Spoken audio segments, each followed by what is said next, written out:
आप देख रहे हैं news network channel Jameel Shah के साथ। Subscribe my channel, like and share.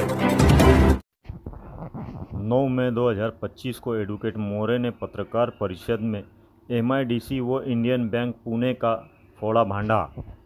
नरडाना MIDC धुले में शासकीय भूखंड जमीन के बनावटी दस्तावेज के आधार पर करोड़ों रुपए के अपहार के प्रकरण के आरोपियों के विरुद्ध न्यायालय ने गुना दाखिल करने का दिया आदेश। Big P properties private limited के नाम पर इंडियन बैंक पुणे के अधिकारियों की मिली भगत से प्रोजेक्ट बताकर करोड़ों का कर्जा दिया, ऐसा आरोप एडवोकेट मोरे ने पत्रकारों के माध्यम से जनता को दी। या प्रकरणाचा पाठपुरावा माझ्यासोबत यांनी केला आणि त्यानंतर आम्ही जी काही कायदेशीर रीत आहे त्या रीतीनुसार तक्रार केली, पण त्या तक्रारीची दखल घेण्यात आली।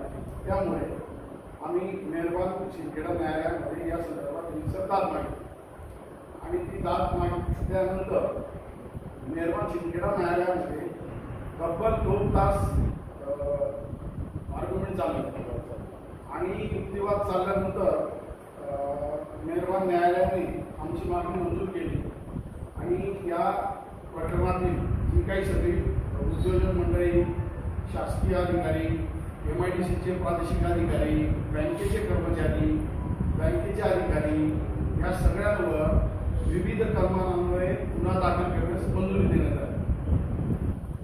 या प्रामुख्याने विशेष बाब नोंदवायची म्हणजे महाराष्ट्राच्या एकंदरीत बँकिंग क्षेत्राचा जर विचार केला आपण तर संचालक मंडळावर प्रथमतः गुन्हा दाखल करण्याची पहिली वेळ आहे।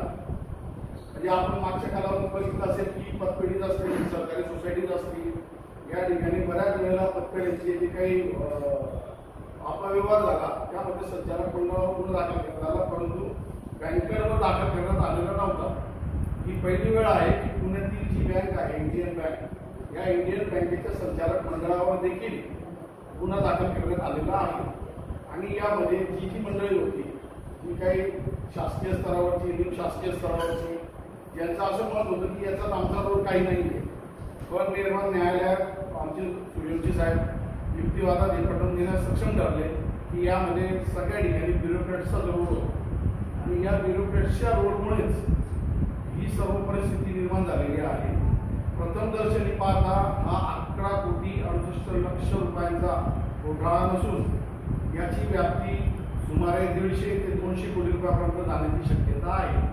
या संदर्भामध्ये मी स्वतः माननीय गृहमंत्री तथा मुख्यमंत्री महाराष्ट्र राज्य यांची भेट घेणार आहे, कारण या गुन्ह्याची व्याप्ती पाहता न्यायालयाने असं निष्कर्ष नोंदवला आहे की सदर गुन्ह्याचा तपास हा करणं माझ्यासारख्या सामान्य कार्यकर्त्याला शक्य नाही। यामुळे पोलिसांनी योग्य त्या पद्धतीने तपास करावा व मी आपल्या माध्यमातून हे देखील सांगू इच्छितो की पोलीस प्रशासनाला आमच्याकडून सर्व प्रकारचं सहकार्य केलं जाणार आहे। 2011 मध्ये नरडाणा बाबेल परिसरातील MIDC औद्योगिक क्षेत्र फेज 2 महाराष्ट्र शासनाचं आणि केंद्र शासनाचं एकमेकांच्या संयुक्त विद्यमाच्या नियमाला अधीन राहून टेक्सटाईल हबची योजना राबवण्यात आली, तिथे टेक्सटाईल हब निर्माण करण्यात आले। त्या उद्देशाने त्या परिसरामध्ये वेगवेगळे कापड उद्योग निर्मितीसाठी चालना देण्यासाठी एक वेगवेगळ्या उद्योजकांकडून उद्योग उभारण्यासाठी नेमकं प्रकरण आहे आणि आता न्यायालयाने काय आदेश दिलेले? सदर प्रकरण हे अगदी सदर प्रकरणाची व्याप्ती खूप मोठ्या प्रमाणात आहे असा निष्कर्ष न्यायालयाने नोंदवला आहे। प्रकरण हे नरडाणा MIDC या ठिकाणी जे शासकीय भूखंड होते हे शासकीय भूखंडच तारण ठेवून नरडाणा MIDCतील प्रादेशिक अधिकारी तसेच इतर कर्मचारी यांनी काही खाजगी उद्योजकांच्या संगनमताने त्यांच्या अधिकाराचा गैरवापर करून त्यांच्या लाभासाठी इंडियन बँक पुणे या बँकेच्या माध्यमामधून जो प्रस्ताव यांनी दाखल केला 9.64 लक्ष रुपयांचा, त्या 9.64 लक्ष रुपयांचा प्रस्तावावर सरतेशेवटी यांनी 9 कोटी 64 लाख रुपये कर्ज घेतलं।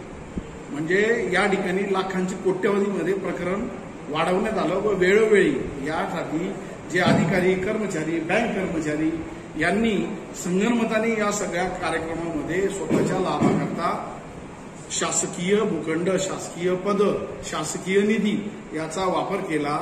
यामुळे आम्ही या संदर्भात योग्य त्या ठिकाणी तक्रार दाखल केलेली होती. त्यानुसार न्यायालयाने या तक्रारीची दखल घेत मेहरबान शिंदखेडा न्यायालयाने तात्काळ सर्व दोषी लोकांवर गुन्हा दाखल करण्याचे आदेश दिलेले आहेत.